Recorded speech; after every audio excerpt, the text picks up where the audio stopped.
It's time for Star Wars Reporter!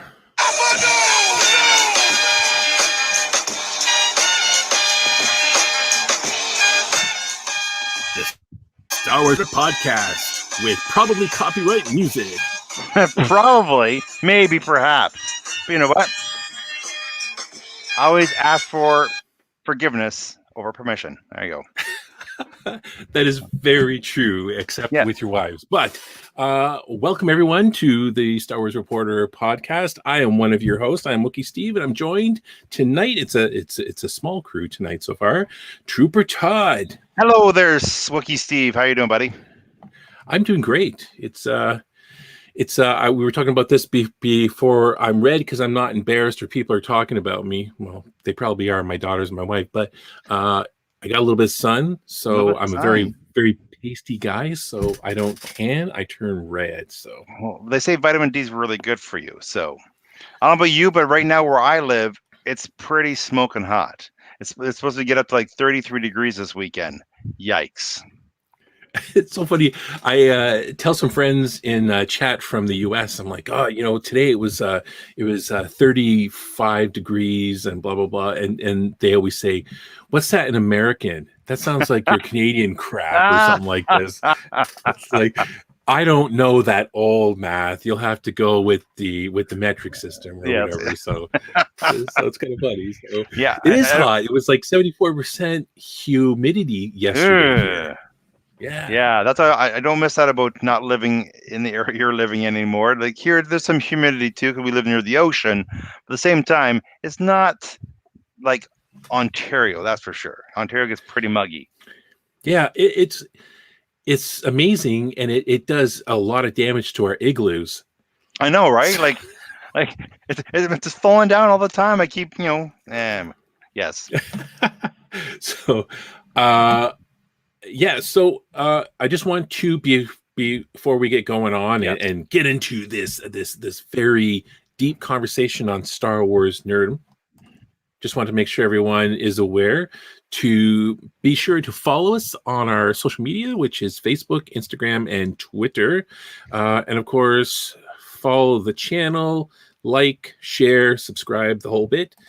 And for all the latest news in the Star Wars universe, Disney and other galaxies, check us out, StarWarsReporter.com.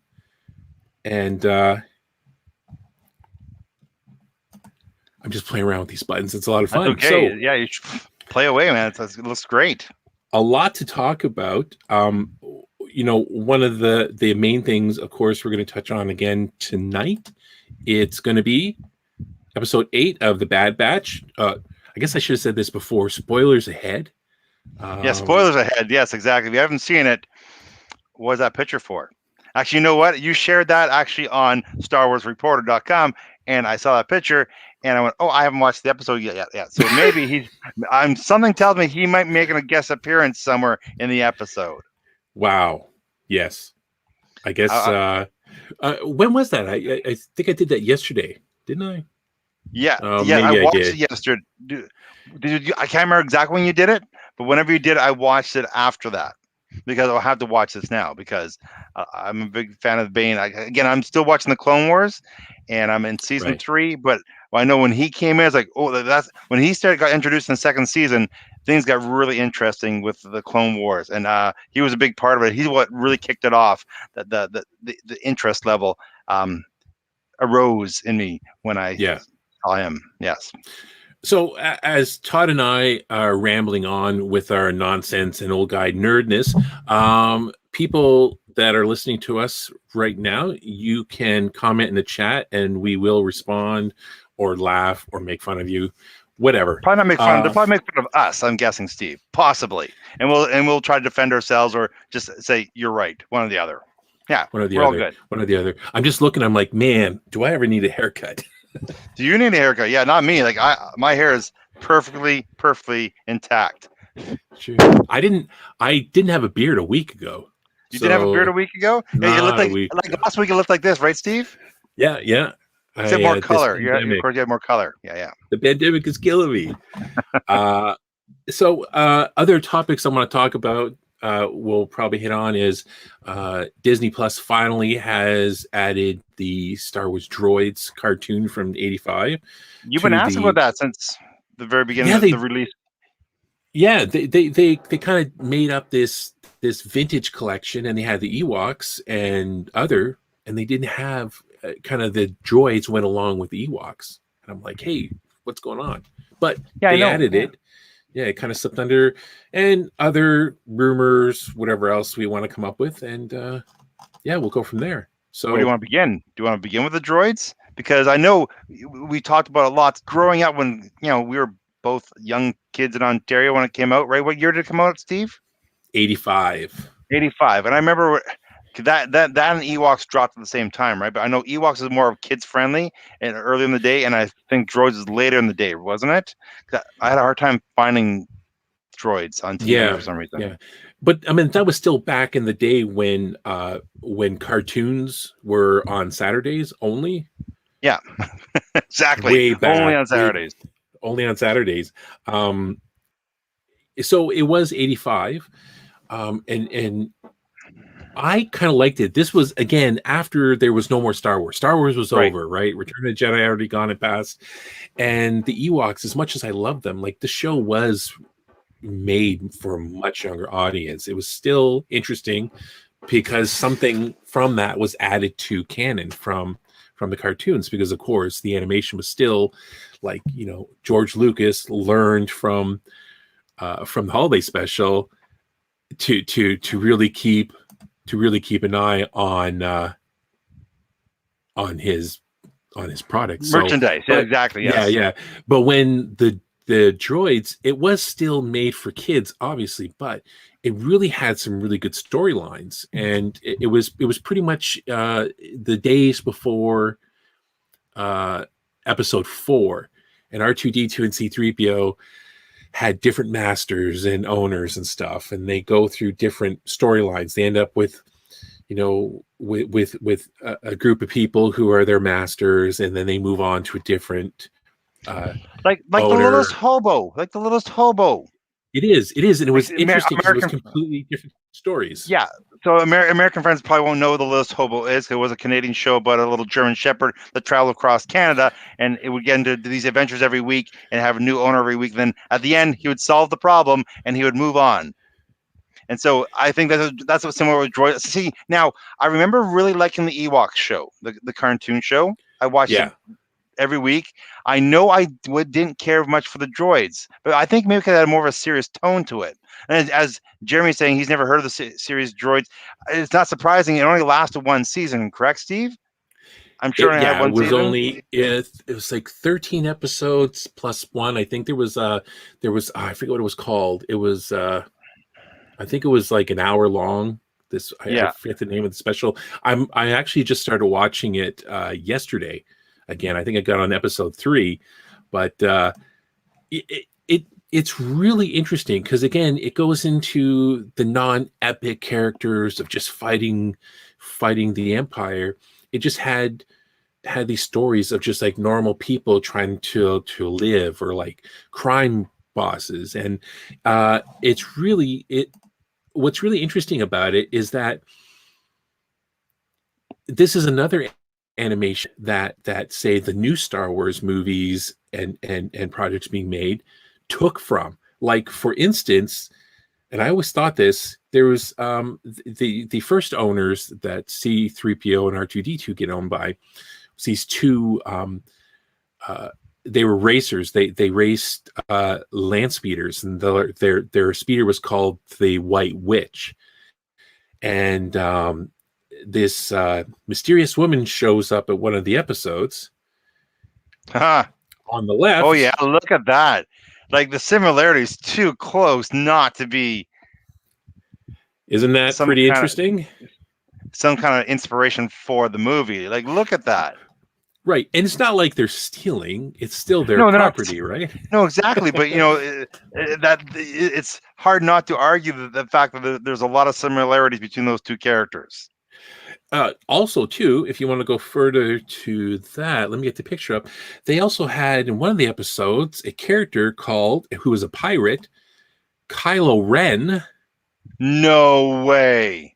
That's him in the middle. Kylo Ren, the pirate Kylo Ren, exactly spelled the same way.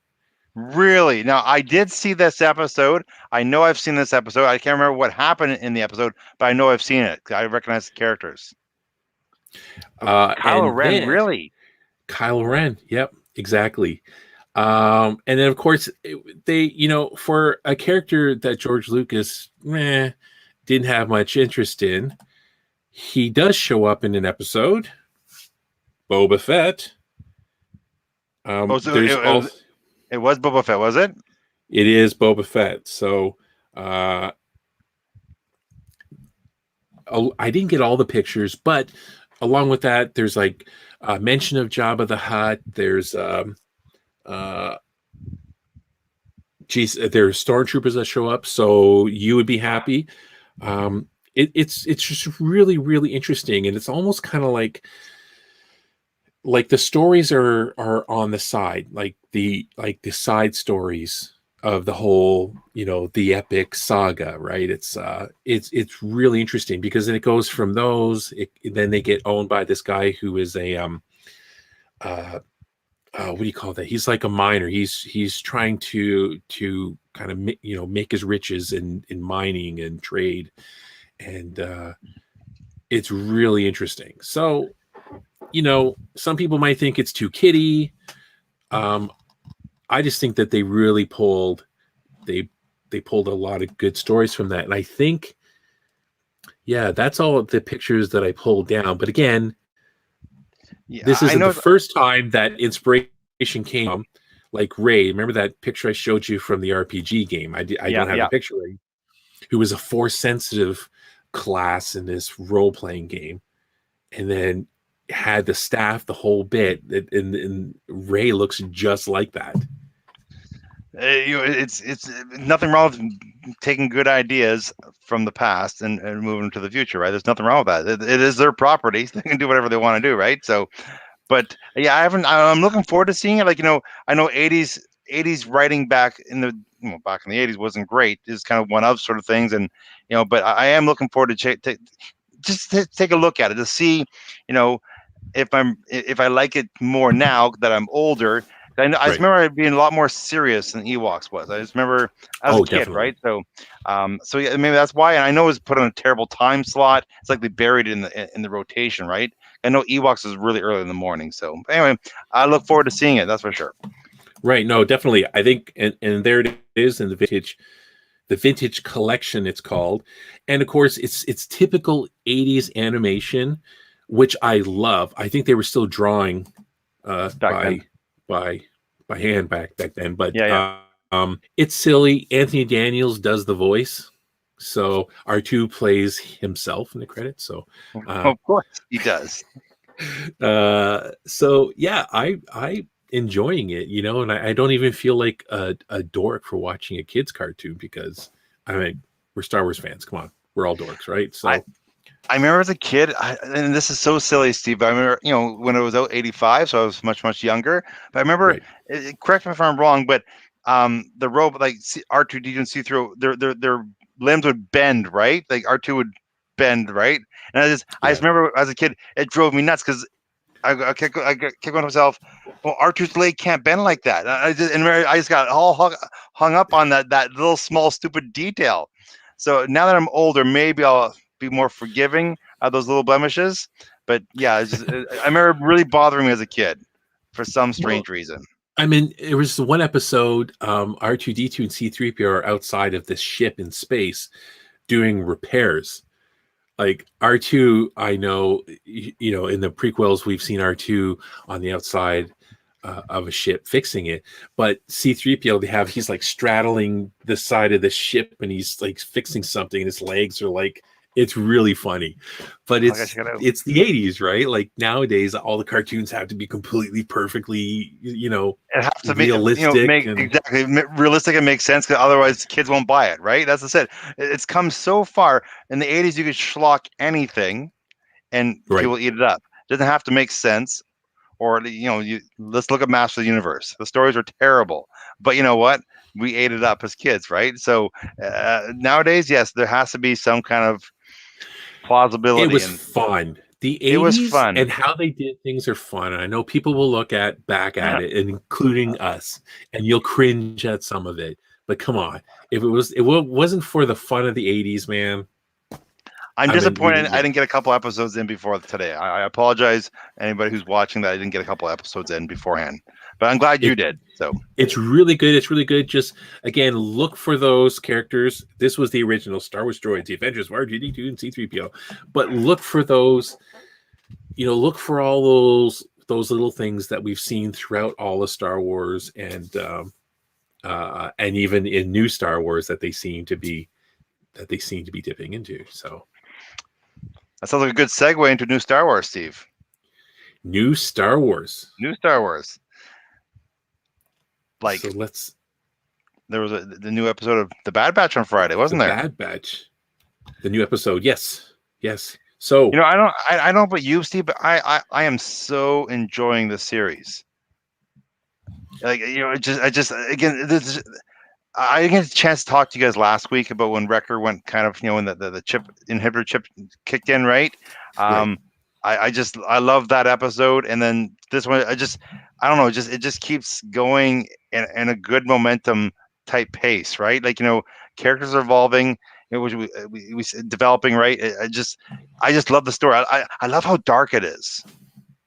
Yes. Like, what I'm saying? It's so dark. Like, it was not just story wise, but lighting wise, right? It's very cinematic. It's got, like Clone Wars. I don't remember anything that was so dark. You know what I'm saying?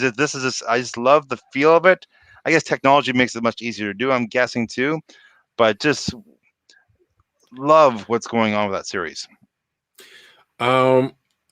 Speaking of, just this morning we posted, you remember Adam? He was on our podcast. He's the PhD student from the business school who is doing the paper on Star Wars fandom. Yes. He actually did a review of this episode, the reunion episode 8, and it's available at StarWarsReporter.com, and it's a great review of all the aspects. He ends off with all his favorite parts and what he thinks is going to happen, and I'll kind of touch on. I was trying to get him to join us tonight, but he couldn't make it.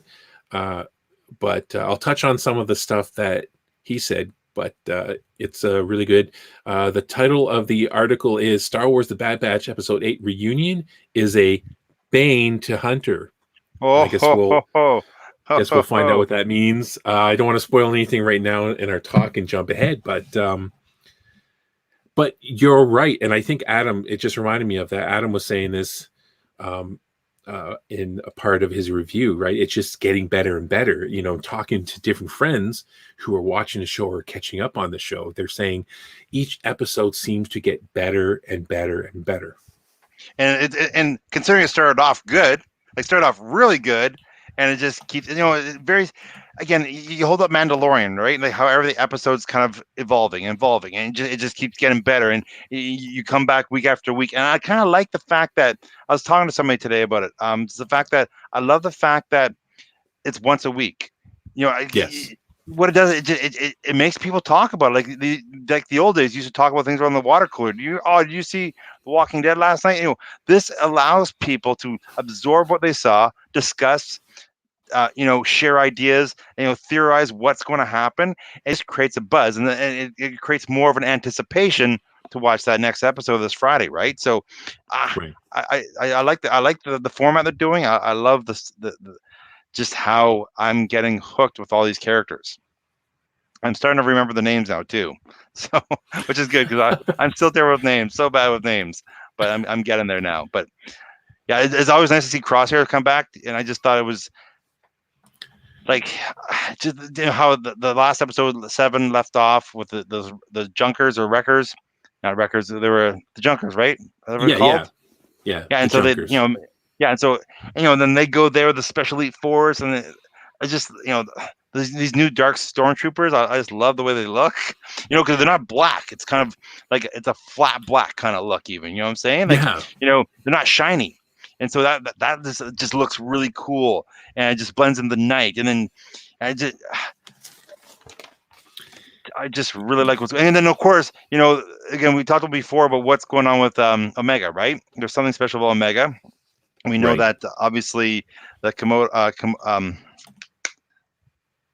cloners, Caminos. That's a Caminos. We know that they're really interested in getting that girl back, getting Omega back for some strange reason, whatever the reason is.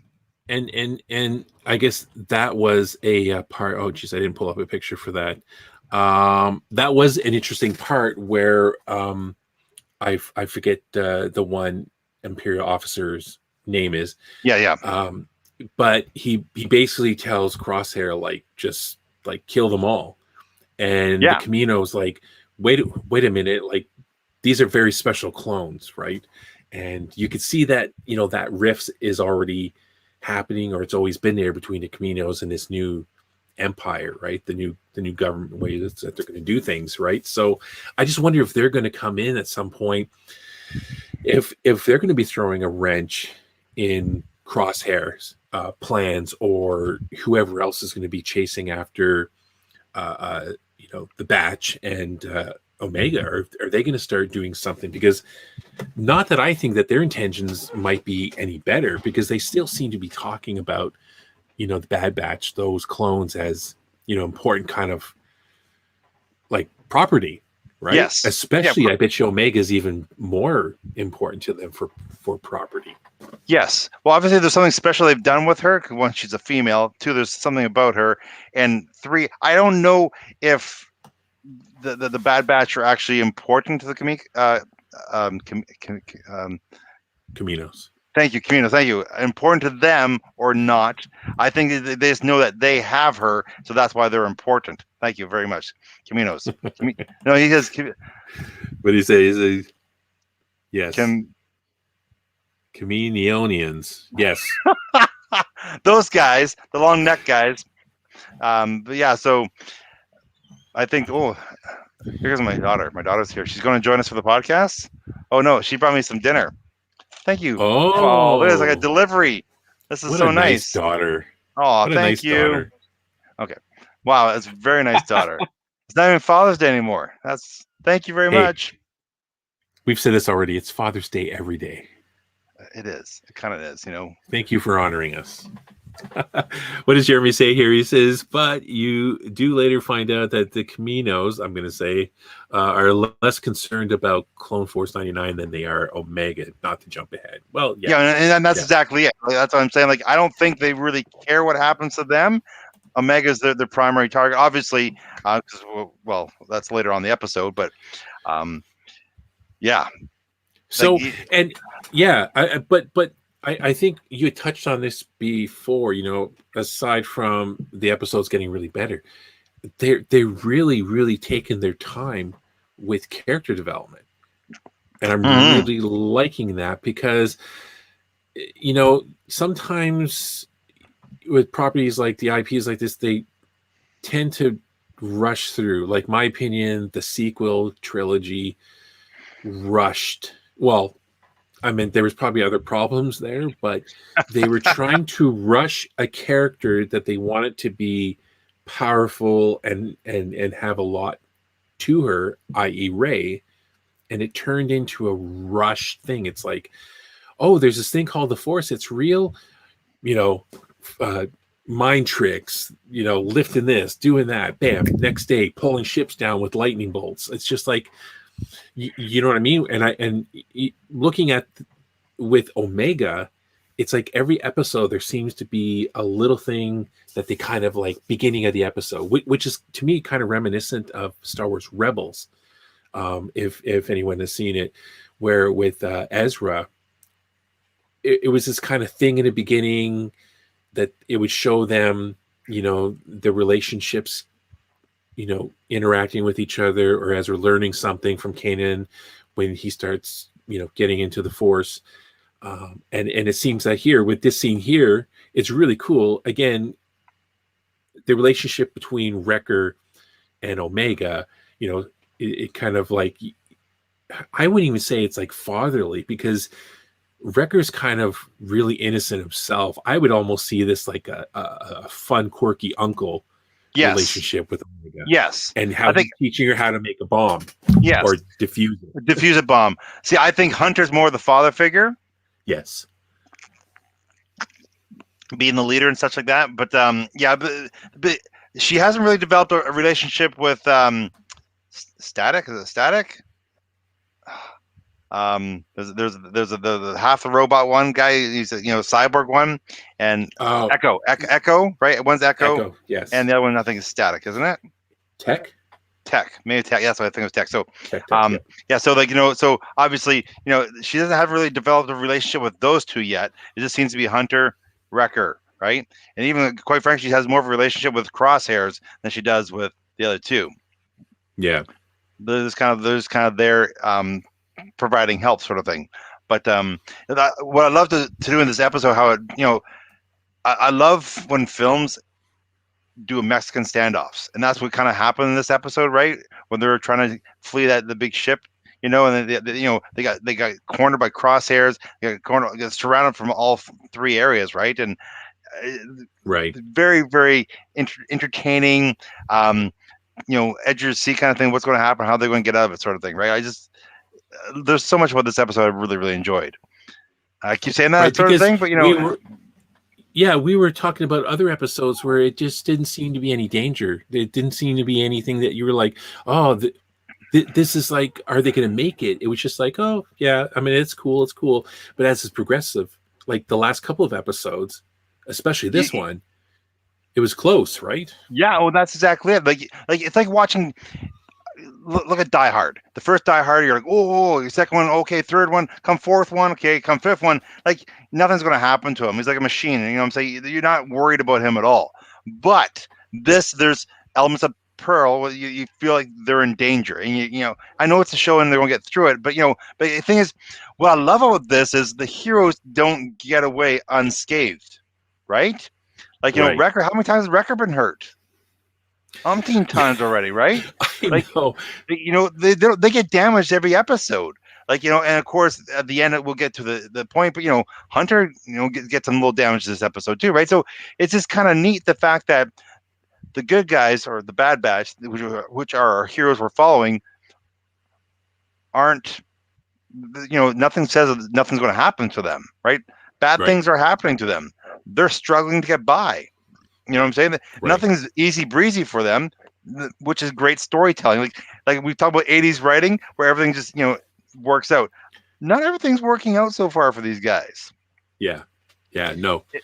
It's dirty, it's grimy, it's dark. It's, what I'm saying? This is what I'm really enjoying, which you just don't see very often. And I get a chance to talk this last week, but even like what I love, just how good everything looks. Like just the animation, like the blasters. When the ship's flying away, you see in the movies, the blaster shoots. No, now it shoots. It has a little glowing mark. You know what I'm saying? Like those little details for me just go so far. It hits and it makes a little mark. It doesn't blow up, but it makes a little mark, and it stays there and it gets hot and dissipates as it cools down. Just those little details. I'm just giggling over all the time. He's getting all giddy over because they're just putting so much effort into that, making it a realistic, believable storyline, and physics are now in play, sort of thing. All those little details which they didn't worry about before, like in Clone Wars, you never seen that ever. Yeah, now you see it all the time. Just those little details, I just think speaks a lot for how passionate the filmmakers are, or the creators of this show are, to really try and do it justice and give it the best product they possibly can. Now, speaking of danger being added, right? Where before we were like, well, I hope there was going to be some more risk added to their mission. There was, it happened before, but even more so, right? Crosshair, he is the danger. He is the risk that they're trying to avoid, right? So he's being sent to hunt down, and boy, do they ever... like you were saying, right? Here's this force that they show up with, and they're like caught every angle, right? In battle and fighting. And outnumbered, and these aren't clones, right? These are all human stormtroopers, right? So it's the next wave, taking orders from Crosshair. But I just love, like, a couple things in this episode. You know how the Bad Batch talked about the inhibitor chip in his head, right? You know, and then even that confrontation between them and Omega's talking to him. See, I told you this is going to happen, right? I told, like, again, it's planting those seeds for something further down the road, I think. And again, like you're saying, not rushing things. Right? We know nothing about Omega and what her abilities are. We don't. Right. Exactly. We know we do know that the Caminos really want her back. They don't want her killed. Where the Empire has different thoughts on that. They probably don't even know what they have. They don't. And why are the Caminos keeping that a secret? Well, again, I think the Empire wants to come in. We're the Empire. We're the new Empire. We're gonna get rid of everything that's old, right? They're gonna wash out everything and start new and start fresh. And this is the way things are going to be. Not the way, because, you know, with the clones, well, what we used to do, well, we're fighting for the Republic, right? The Republic's dead. They want to get rid of anything that has to do with the Republic. It's Empire, which is, again, they haven't dived into that part of the storyline for a while now, but a little hint was really good. When you had that Imperial commander saying, you know, wipe them out. Like, I don't care. Get rid of them. Gone. Right. Wipe them. They didn't care. They don't care. Even though the Caminos said, you know, hey, no, we should, you know, make sure we bring these people back. He didn't care. Yeah. And neither does Crosshair. Oh yeah, for sure. He doesn't care. He's, you know, he's really important at training these guys not to care as well. So how good? Now, pull a picture back up, Steve. How good does that look? How good do they look? You know what I'm saying? Look at the lighting. Look at the lighting. Look at the smoke. Look at, like, how good does that look? It looks amazing. And if you notice, the shine off, it's not a bright shine, it's a dull shine because it's flat black. Just that detail is just so cool. Being a filmmaker myself, right? I've said this before. Right. I just get giddy over that kind of detail. It's just. Well, again, this is the whole thing that we've said before, that the animation that at Lucasfilm is like their top storytelling group right now in all of Lucasfilm. It's such an asset that they have. But Adam, in his review of the episode, even brings that up about Omega, right? What is Omega's role with the Caminos in their plan? Are we going to see some sort of cloning experiment similar to the Empire's facilities, like on, you know, the Mandalorian, on Exegol, et cetera, et cetera? So we were just talking about this, right? It's like, who is she? Why doesn't the Empire know? Like, if that was the case, they would have been like, yeah, kill those guys, get her, let's get on with it. Well, actually, Jeremy actually said something interesting. He said he noticed that she was pretty handy with a bow in this episode, and she was. Yes, starting to use it, right? Yeah, but she's picked up pretty good when she needed to, right? So again, is there something else? Is she just enhanced? She is a clone trooper clone, so you know, she's got to have that innate ability to handle weapons quite well. But you know, she's developing quite fast. Again, she's developing fast, but at the same time, very slowly, right? This is the rolling the story very slowly, keeping you involved, keeping you entertained. I think Jeremy has it right. She's the Camino's ace in the hole. What's their end game though? What's their end game? No one knows. Right. We'd have no idea what their plan is. Like, why is she so special to them? Right. And is there other people at play? Is there, like, you know, Jedi that are making the same play, right? You know, so we'll see, right? And this could be connected to the Mandalorian, right? With this whole story. Yeah. The clones, etc. So here's what I love. Here's what I love about this right now. We have no idea where the story's going. Right. You know what I'm saying? Yeah. Like, we have no idea what's going to happen next. So that's what makes it really exciting. The fact that we can't just predict what's going to happen. We have no idea what characters we're going to see. Like Bane coming into the series unexpected.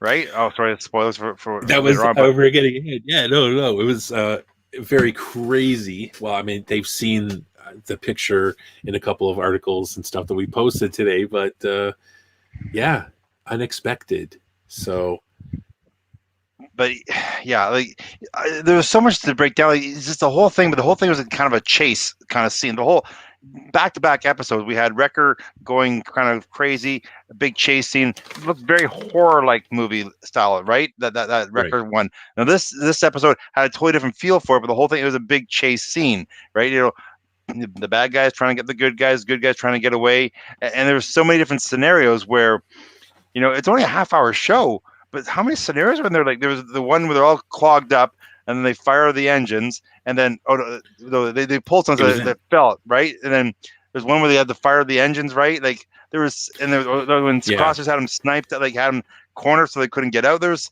so many different situations in this episode. It just kept escalating. Yeah, they that was the whole thing where they got started, right? So with the Jedi cruiser, they were gonna like strip it, you know, to make money, blah blah blah, and get it going. Yeah, and it was really interesting where, again, like murderous Crosshair in this. We're seeing murders or attempted murders, anyways, where he's just gonna they're gonna start the engine and just fry them out. Yeah. When the stormtroopers, can we call them that yet? The stormtroopers show up to get them, and I thought, wow, that's really interesting. And again, you know, I'm making notes for myself, and like at one point, like where what is it? It's Hunter and Omega, and or maybe it's all the Bad Batch, but basically Crosshair is ordering the stormtroopers to target Omega. Yeah, that's wild. That he's just like, kill her, like just kill them. He wiped out a whole bunch of kids a couple episodes ago, right? Yes. And they had all the survivors. They wiped everybody out. There was children there too, wasn't there? So yes, he's not a nice dude. Again, good soldiers follow orders, right? So he's following orders, and now he's enforcing the orders, and he's making orders, right? So, and he's pretty, you know what happens if you don't follow the orders? He takes you out too, right? So he's a guy you listen to. But like you're saying, like, you know, if for cartoons, they're trying to murder them, which they were, but you know, again, they don't hide anything. Like, you know, remember, I think Wrecker threw the stormtrooper out the door. I mean, like, you know, there's it's funny, but at the same time, it's a good chance that stormtrooper's not going to get up and walk away. I don't think he's going to. Ground. Well, didn't they give him the Windhelm yell? So he's dead, isn't that it? That's pretty much. You don't come back from the Windhelm's yell. Yeah. So, and what a great battle, right? Like you were saying, when the stormtroopers are fighting with the Bad Batch, and they're getting flanked. I mean, they're coming from everywhere, and they're trying to target Omega, etc. And lots of action, and it was really interesting what happened to Crosshair. Crosshair gets some damage, and I wonder if they're going to do the whole because look at him. I just think it's a breather because he needs oxygen or whatever. But what if he gets some kind of special suit? You know what? You know who he looks like to me? Who's that? He looks like Danger. Oh yes, that's the first thing I saw when I saw this. He looks like Danger. That's his name, right? Danger. I'm pretty sure it's Danger, one of the lineup of the most recognizable bounty hunters from Empire Strikes Back. That's right, the one with the toilet paper all around him. Yeah, exactly. Yeah, the mummy roll, and he has a big backpack and a big, huge gun. Yes, the old man, and then the timeline would fit, wouldn't it? Although he doesn't have a breathing apparatus in front of his face. Yeah, so, no. Yeah. And what did Adam say? He's like, that was the thing, right? He's like, Crosshair's condition. Will he be able to come back from his injuries, or will the Empire cast him out, leading him back to the Bad Batch? So will they look at him as damaged goods, and why bother? Like, he's just a clone. He's just a clone. They got many of those. They can make more. Well, they probably won't. Is that going to be the defining moment where he's like, yeah, they are jerks, even though I tried to murder you and a child? Yeah, that's a really good question. I never even thought about that. I just thought this is going to drive him more to take down the Bad Batch. That's why I thought he'll want to seek revenge for it. Yeah, it could go either way. Like, Jeremy was saying here, like, is this his redemption? Or, like you're saying, is he just going to get more crazy? Like, you did this to me. I was beautiful. So I do think there's going to be a redemption arc. I agree with that 100%. I'm pretty sure that will happen down the line. I don't know if it's going to be right away. I think that he's going to be. This is going to help drive Crosshair more because right now he's too good of a bad guy to cast him off just yet. That's why I really hope he doesn't. I hope he's not redeemed. I hope he follows orders like a good soldier, and like the rest of the Bad Batch, in the end, go out with a blaze of glory. Maybe not blaze of glory for him, but blaze of bad guy. Maybe it'll be the final season or the final episode where that redemption arc happens, right? Yeah. Like, who knows? But I do believe Jeremy's onto something. I could see it happening. I just don't see it happening anytime soon. He's just, like I said, he's just too bad. They need a bad guy. He's the bad guy. Bad guy. Speaking of bad guy, good segue into that. What about that Hunter and Omega are escaping, and the big surprise that shows up comes off the ship, and it's infamous Cad Bane. Bane. He was a great character in Clone Wars. Again, I've only like third season in, but man, I really liked what he brought to the table in the second season. It really turned the show around for me. And just seeing him at the end, just how cool is he? Just calm, cool, didn't seem worried at all, right? And he's a very interesting character. And he doesn't really care about anybody else either. He's just, I got a job to do, and he's going to do it. And the fact that he and like we talked about, I hinted at earlier, how the Bad Batch aren't heroes, and not they're not heroes, but they're not going to get away unscathed. Hunter gets taken down pretty good here at the end of the episode. It just shows how serious this universe is, and the storyline is like nobody is safe. Yeah, I mean, and that's it. And what a cool scene. Here's another example. I wish I had all the pictures pulled up for this. Filoni loves his standoff duels. Yes. He loves this. Like in The Mandalorian, when Ahsoka was fighting, I forget her name, and they had that same thing that I talked about. Yeah, the exact same thing. In that kind of little, garden in the home. Yes. Mm-hmm. Right before they had their samurai sword fight, but it wasn't, but it was. And it's such a good setup, right? The whole gunslinger. Again, Filoni loves the gunslinger thing. And we obviously, Hunter met his match, and it didn't even seem like Cad Bane had broke a sweat.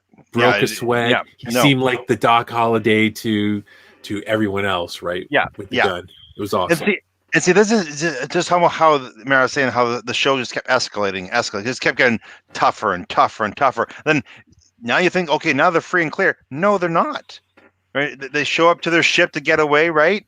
And then there's dead stormtroopers. What happened? What took them out? I have no idea. Then boom, right? Yeah, Steve's beard does grow a foot between each episode. Like I said, last week it looked like this. That's what it looks like this week. I know it's been a long week, so this is what happens, kids. But it's just a great classic ending to it. Like you said, the whole there's been so much tension already, right? And you just think, okay, it's gonna get, and then boom, that the whole, and then again the gunslinger, they're eyeing each other up again. You talked about this before, how they always set the stage. They're always setting the stage. Like, tell me that wasn't that shot you showed that set the stage, right? It's just so good at just telling the story visually. Yeah. With they're telling the story visually and with story. And with characters, and like they're just checking all the boxes for amazing storytelling. And again, week after week, they keep delivering. Like, there hasn't been an episode yet where I'm going, it felt like a filler. You know what I'm saying? It just always seems to be progressing really, really well. They showed the HUD and the Hunter's helmet. It's almost a perfect copy.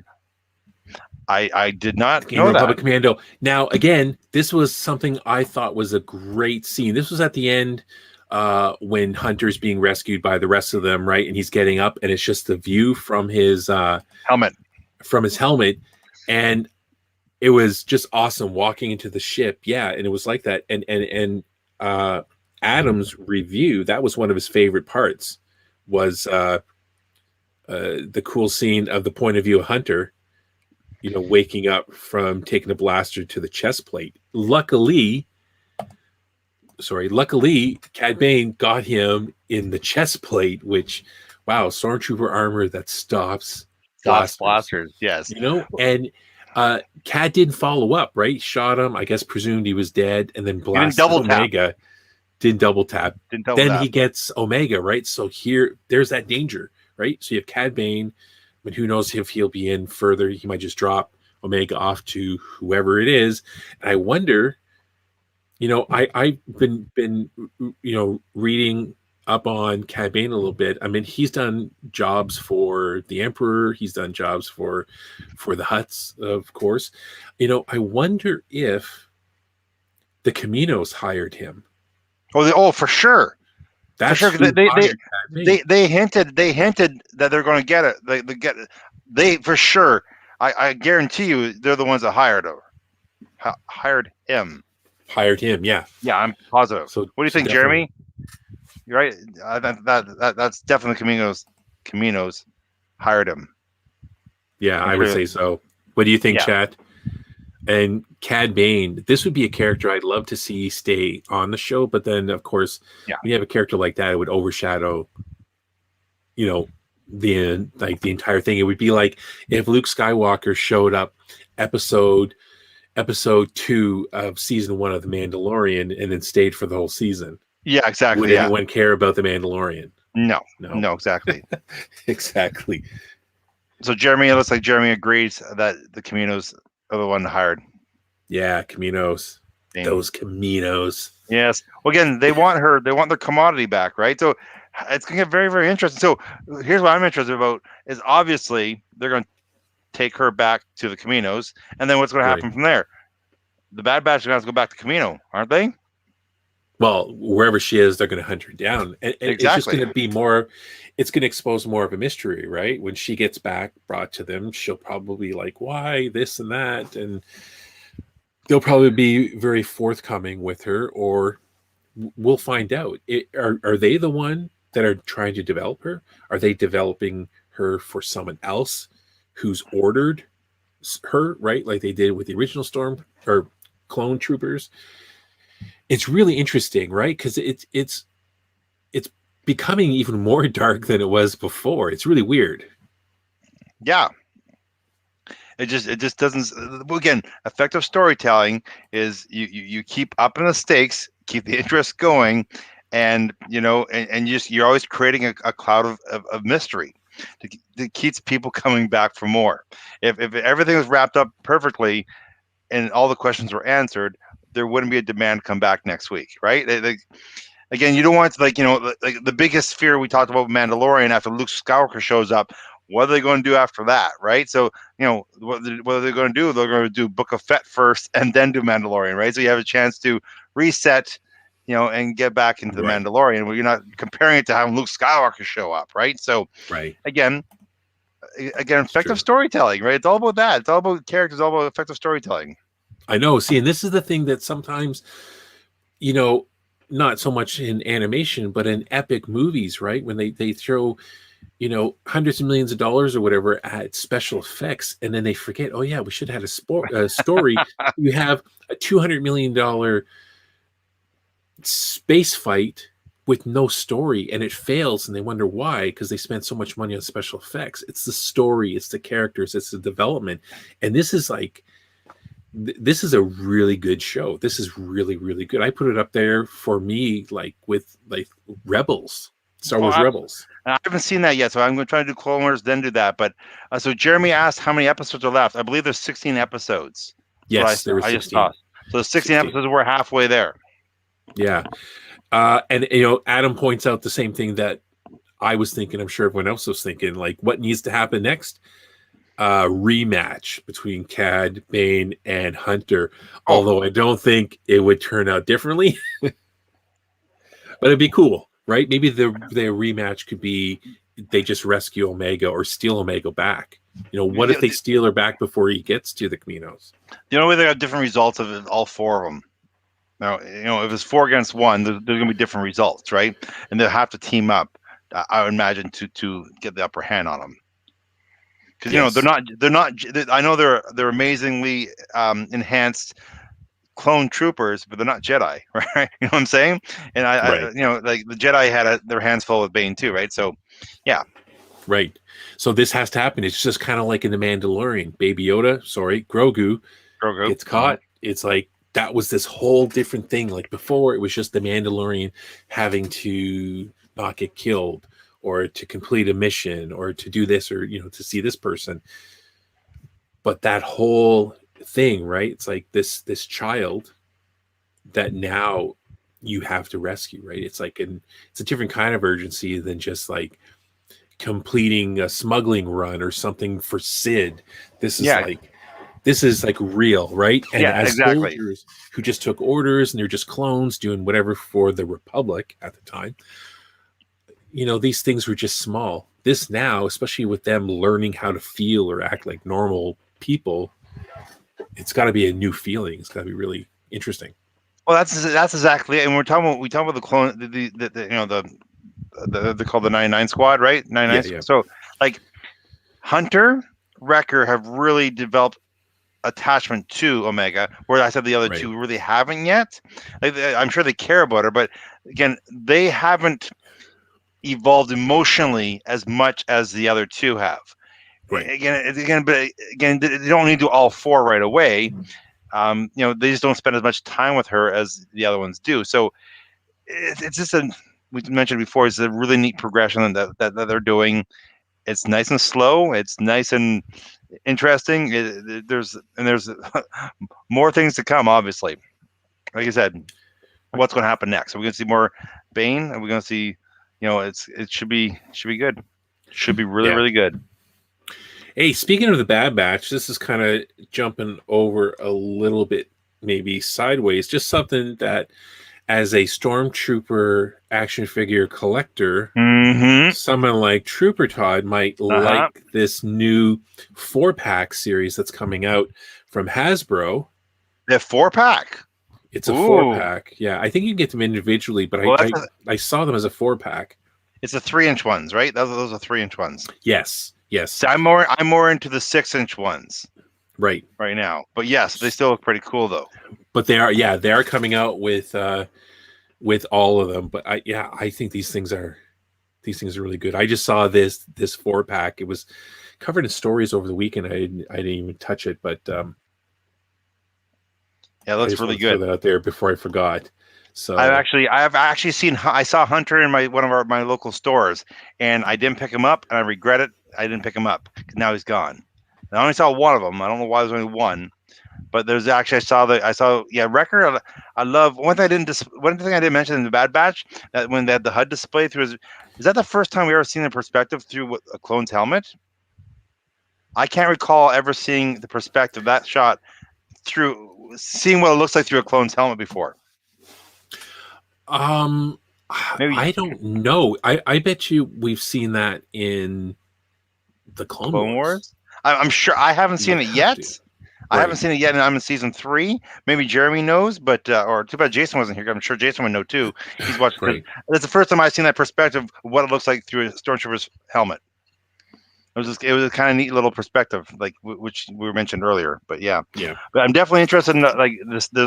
I've seen advertised on Amazon. Sorry, I shouldn't be plugging Amazon, but I have seen the Bad Batch. I've seen Crosshairs, Wrecker, and Hunter, and also seen the new Stormtroopers, the dark ones. I can't remember what they're called, but yeah, I'm like, I saw them. Tell you what, I almost pressed buy, but I didn't. I'm gonna wait. I'm gonna wait, but I almost pressed buy. I wish I had this meme where it's like, me trying not to spend all my paycheck on new action figures. I wish I had that ready. I see lots of I follow lots of I follow Todd McFarlane stuff. I follow NECA, and I also follow the Star Wars stuff. And there's some really good memes out there regarding, like, one of my favorite ones is like, I tell the ladies I make I bring home 6 figures every month. Of course, it's action figures, not money, right? Just to end this topic here with the Bad Batch, this is what I'm thinking we're going to see next, right? Next episode, maybe we'll see Crosshair in a cool new armor, kind of like Vader-esque, but not as cool. Maybe we'll see the Bad Batch go cray and go after Crosshair to get Cad Bane to get Omega back. It will, hopefully they won't do that long enough for us to find out more of the story. What is so special about Omega? Why, if it was the Caminos, why did they do this? Maybe the rematch will be all the Bad Batch against Cad Bane. We will see. So, I think you brought up an interesting point about Crosshairs. Are they going to throw him away? That's a really I never thought of that, but now I'm mulling over my head, going, that would be an interesting story arc too. At the same time, they get rid of him, but at the same time, he doesn't want to go to the Bad Batch. He just there's different. They can play lots with that, but a new outfit, like a new armor, that's very interesting too.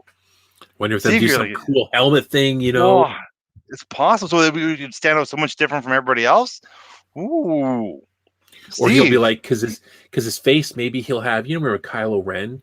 Yeah. When they kind of fixed him with that kind of weird, the kind of meshy thing. Yeah, he'll have like a steel plate on the side of his face, and he'll be like a new. There's a new action figure, is what I'm saying. There's an action figure, right? Because you've already purchased. You've already purchased the Crosshair, the original version. Then you have Crosshair post Bad Burn, Batch. Exactly. Burn. So Burn Crosshair, yes. Before we go too late, I just wanted to talk about, there was a rumor about going into the Mandalorian of possible. Well, people are talking about Jason Isaacs wants to reprise his Star Wars Rebels role in The Mandalorian. So, really? Jason Isaacs, he said, of course, any actor would want a job, but he's interested in returning Star Wars universe. He said he would reprise his Rebels role, right? So I don't know who that character is, but he looks really good. He's an Inquisitor. He was in Rebels. Really great character. Look at those eyes, man. That's awesome. I know, because they're hunting down Jedi, so they're kind of like dark, but not, they're not Sith or anything. It says this is blah blah blah. What does the article said? That leaves the possibility of the Grand Inquisitor returning in the new live action Disney Plus family shows. Original actor. He said he was speaking with Collider. Jason Isaac said that he would be. I think they mean to say open to returning after seeing Katie Sackhoff bring her character to the live action so successfully. He said Katie had a very good time. The Inquisitor was a great part when I played, and if the Inquisitor was a great part again, I'd be up for it. So, people asking would you ever want to do live action? Yeah, of course. I like the character, and it's going to get me paid by Disney again, but no actor he's such a great. He is so in everything he's played. I feel bad for this actor. Everything that I've seen him play, he plays such a dick so well. He's so like Harry Potter, the Patriot. Oh, he's so good. Peter Pan, he was. There's I think it's called Pan. He was the father on that one too, and he actually played Captain. I think he played Captain Hook and his father. I'm pretty sure. Yeah, that's right. Jeremy agrees. That'd be pretty cool to see Inquisitor and Mando. Yeah, you cool to see him anywhere. Yeah, and the timeline would fit, right? Because Rebels. When does Rebels take place? Rebels takes place before New Hope, doesn't it? It's 5 years before New Hope. That's when it starts, right? Leads up to New Hope. So the Inquisitor would be around still after Return of the Jedi? I don't know.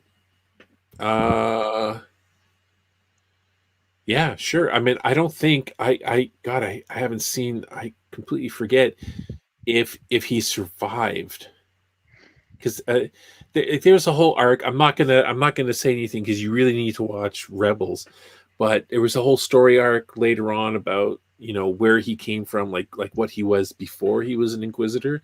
Right. And there was a couple of others as well. He's the Grand Inquisitor or whatever, but there was like I forget their names, sisters. Anyways, you have to watch Star Wars Rebels. It's great, and I watched all of that before I even went near the Clone Wars. I still have to do that.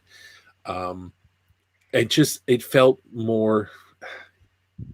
The Sky Guy stuff threw me off, and then I just kind of also life and things happened. So when I really got into the animation part, I started with Rebels and just loved it. I loved the whole feel and the theme. And yeah, I've watched a couple episodes and I really liked it. Just again, it was back before streaming, right? So I just didn't get a chance to watch it ever. So, right. I mean, obviously, Jeremy agrees that that guy does play the bad guy so well, and he does. Like, he's really good. Oh, man. I can't think of anything he's been bad in, right? There's always some characters that get typecast as a bad guy, and they're always the bad guy, and they're always a jerk. And that's just the way it is. But if you do it so well, it's a good way to make a living, right? I know, but it's too bad, right? He's probably a really cool guy. He just always gets the worst, plays the worst guys. So somebody's got to be the bad guy, Steve. Somebody has to be the bad guy. If you're really good at it, what's the point?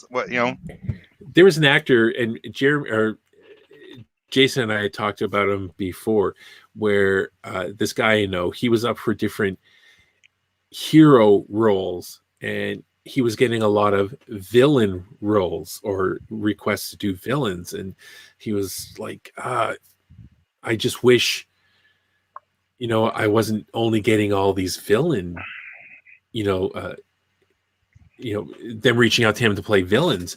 And I said to him, sometimes the villain, actually more than not, is the most interesting character in the movie. By far. Die Hard. Speaking of Die Hard too, right? Oh, Batman. Geez, that's the king of the best bad guys. Exactly, right? Joker is by far the best villain, and I love Marvel. I'm not a DC fan. I love Marvel, but I don't know if there's a better villain character than the Joker. I don't know. Joker. I don't know if I can.